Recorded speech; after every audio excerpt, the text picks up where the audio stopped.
गुरुर्ब्रह्मा गुरुर्विष्णु गुरुर्देवो महेश्वर गुरुर्साक्षाತ್ ಪರಬ್ರಹ್ಮ ತಸ್ಮೈ ಶ್ರೀ ಗುರವೇ ನಮಃ. ಎಲ್ಲ ಆತ್ಮಜ್ಯೋತಿಗಳಿಗೆ ಸಾಷ್ಟಾಂಗ ಪ್ರಣಾಮ ಮಾಡುತ್ತಾ ನನ್ನ ಸದ್ಗುರುಗಳಾದ ಶ್ರೀ ಚಂದ್ರಕುಮಾರ್ ಅವರ ದಿವ್ಯ ಚರಣಾರವಿಂದಕ್ಕೆ ಸಾಷ್ಟಾಂಗ ಪ್ರಣಾಮಗಳನ್ನು ಸಲ್ಲಿಸುತ್ತಾ, ಸದ್ಗುರು ಪ್ರೇರಣೆಯಂತೆ ಕಬೀರ ದೋಹಾವಲಿ ನೋಡೋಣ. ಇನ್ಮೇಲಿಂದ ಒಂದೊಂದು ದೋಹಾ, ಎರಡೆರಡು ದೋಹಾಗಳನ್ನು ಕಬೀರ ದೋಹಾವಲಿ ಎಲ್ಲ ಸಂತರ ಹೇಳುವ ತತ್ವ ಒಂದೇ, ಬೇರೆ ಬೇರೆ ರೀತಿಯಲ್ಲಿ ಶೈಲಿಯಲ್ಲಿ ವ್ಯಕ್ತಪಡಿಸುವ ಭಾಷೆ ಬೇರೆ ಬೇರೆ ಆಗಿದ್ದರೂ ಕೂಡ ತತ್ವ ಮಾತ್ರ ಒಂದೇ. ಕಬೀರರ ದೋಹಾವಲಿ ಇರ್ಬೋದು, ತುಕಾರಾಮ್ ರಾಜಾರಾಮ್ ಮಹಾರಾಜರ ಅಭಂಗಗಳಿರಬಹುದು, ಪುರಂದರದಾಸರು ಕನಕದಾಸರ ಕೃತಿಗಳು ಇರಬಹುದು, ಗ್ರಂಥ ಸಾಹಿತ್ಯ ಇರ್ಬೋದು, ಸಮರ್ಥ ರಾಮದಾಸರವರ ದಾಸಬೋಧ ಇರಬಹುದು. ಎಲ್ಲವೂ ಪ್ರಕಟೀಕರಣ ವ್ಯಕ್ತಪಡಿಸುವುದು ಮಾತು ಏನಪ್ಪ, ಒಂದೇ ತತ್ವವನ್ನು ಹಲವಾರು ಬಗೆ ಬಗೆ ರೀತಿಯಾಗಿ, ಯಾವ ರೀತಿಯಲ್ಲಿ ನಾವು ಛಪ್ಪನ್ ಭೋಗ್ ಅಥವಾ ಒಂದು ಊಟಕ್ಕೆ ಹೊರಗಡೆ ಹೋದಾಗ ಒಂದು ತಟ್ಟೆಯಲ್ಲಿ ಎಲ್ಲ ಪ್ರಕಾರದ ನಾನಾ ವ್ಯಂಜನಗಳನ್ನು ಇಟ್ಟು ಅದನ್ನು ಆಸ್ವಾದಿಸಿ ಅಂತ, ಅನ್ಲಿಮಿಟೆಡ್ ಫುಡ್ ಅಂತ ಹೆಂಗೆ ನಮಗೆ ರೆಸ್ಟೋರೆಂಟ್ನಲ್ಲಿ ಹೋದಾಗ ಕೊಡ್ತಾರೋ, ಅದೇ ರೀತಿಯಲ್ಲಿ ಪರಮಾರ್ಥಕ್ಕೆ ಬಂದಾಗೂ ಕೂಡ ಗುರುವಿನ ಅಖಂಡ ಕೃಪೆ ಹೆಂಗಿರುತ್ತಪ್ಪ ಅಂದರೆ, ಅವನು ಎಲ್ಲವನ್ನೂ ಆಸ್ವಾದಿಸು ಅಂತ ನಮಗೆ ಬೋಧನೆ ಮಾಡ್ತಾನೆ. ಎಲ್ಲವನ್ನೂ ಆಸ್ವಾದಿಸಪ್ಪ, ತತ್ವ ಇರೋದು ಒಂದೇ.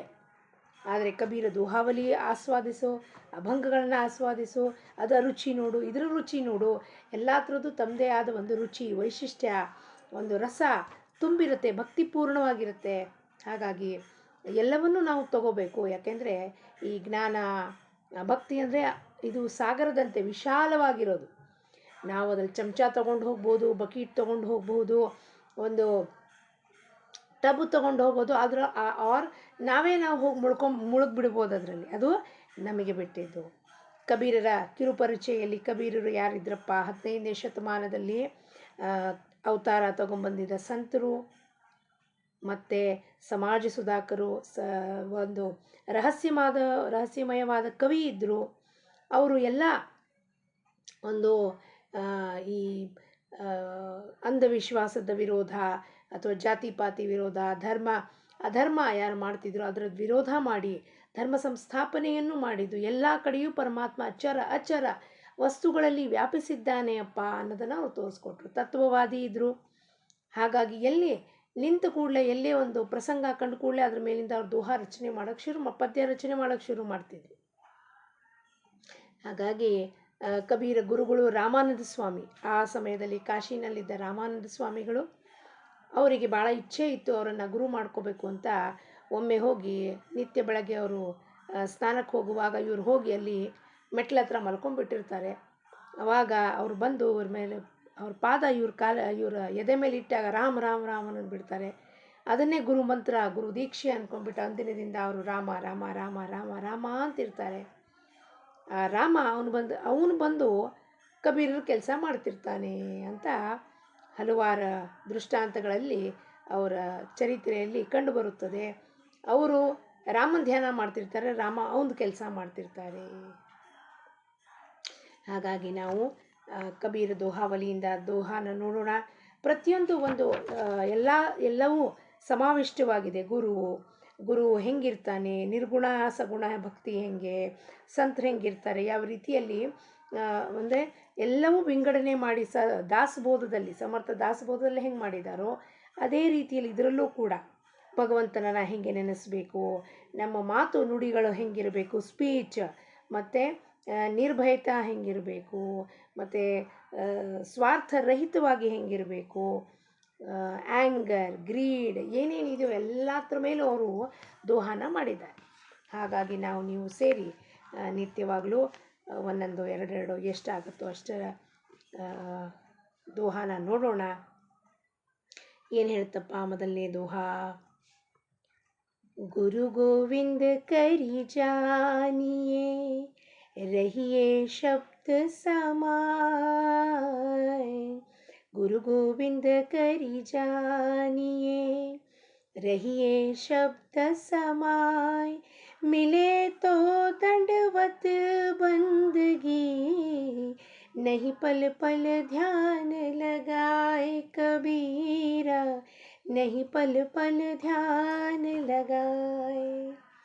ಇದು ಇಪ್ಪತ್ತರಲ್ಲಿ ಇಪ್ಪತ್ತೊಂದರಲ್ಲಿ ಗುರು ಮಹಾರಾಜರ ರೂಪ ಹೆಂಗಿತ್ತಪ್ಪ ಅಂದರೆ ಕಬೀರರ ದೋಹಾ ಓದಿ ಕನ್ನಡದಲ್ಲಿ ಅದರ ವಿವರಣೆ ಮಾಡಿ ಅಂತ ಇದನ್ನು ಅವರು ವರದ ಹಸ್ತವನ್ನು ಇಟ್ಟು ಇದರದ್ದು ಬೋಧನೆ ಮಾಡಿದರು.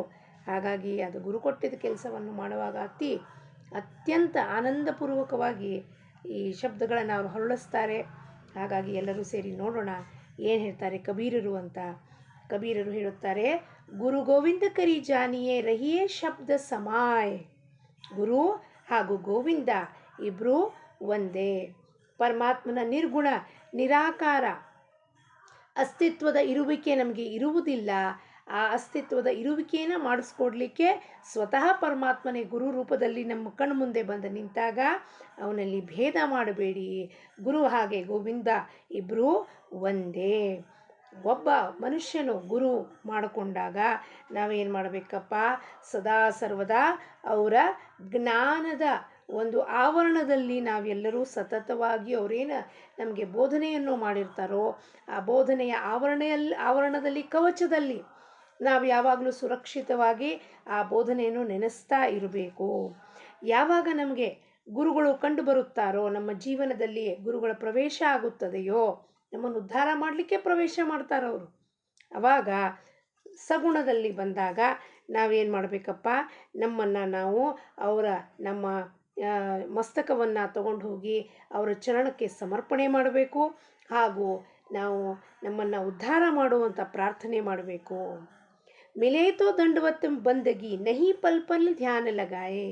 ಅವ್ರ ಕಣ್ಣು ಮುಂದೆ ಬಂದಾಗ ಸಗುಣದಲ್ಲಿ ಅವರ ದರ್ಶನ ಪ್ರಾಪ್ತಿ ಮಾಡ್ಕೋಬೇಕು. ನಮ್ಮ ಮಸ್ತಕವನ್ನು ಸಮರ್ಪಣೆ ಮಾಡಬೇಕು. ಆದರೆ ಪುನಃ ಈ ಒಂದು ಅವಕಾಶ ನಾವೊಂದು ಊರಿನಲ್ಲಿರ್ಬೋದು, ಗುರುಗಳು ಒಂದು ಊರಿನಲ್ಲಿರ್ಬೋದು. ಹಾಗಾಗಿ ಪುನಃ ಆ ದರ್ಶನ ಭಾಗ್ಯ ಸಿಗದಿದ್ದಾಗ ಪಲ್ ಪಲ್ ಧ್ಯಾನ ಲಗಾಯೆ. ಬೇಜಾರು ಮಾಡ್ಕೋಬೇಡಿಯಪ್ಪ, ಸಿಗಲಿಲ್ಲ ಅಂದರೆ ಫಿಸಿಕಲಿ ಗುರು ಯಾವಾಗಲೂ ಭೌತಿಕದಲ್ಲಿ ನಮ್ಮ ಕಣ್ಣು ಮುಂದೆ ಇರೋದಿಲ್ಲ. ಅವಾಗ ಏನು ಮಾಡಬೇಕಪ್ಪ, ಪ್ರತಿ ಕ್ಷಣವೂ ಗುರು ಬೋಧನೆ ಆ ಪ್ರತ್ಯಕ್ಷವಾಗಿ ಸಗುಣದಲ್ಲಿ ಕಂಡ ಗುರುನಾಥನ ಮೂರ್ತಿ ಪ್ರಸನ್ನ ಮೂರ್ತಿ, ಗುರುನಾಥನ ಒಂದು ಮಂದಸ್ಮಿತ, ಗುರುನಾಥನ ಒಂದು ಪಾದದ ಸ್ಮರಣೆ, ಗುರುನಾಥನ ಒಂದು ನಡಿಗೆ, ಒಂದು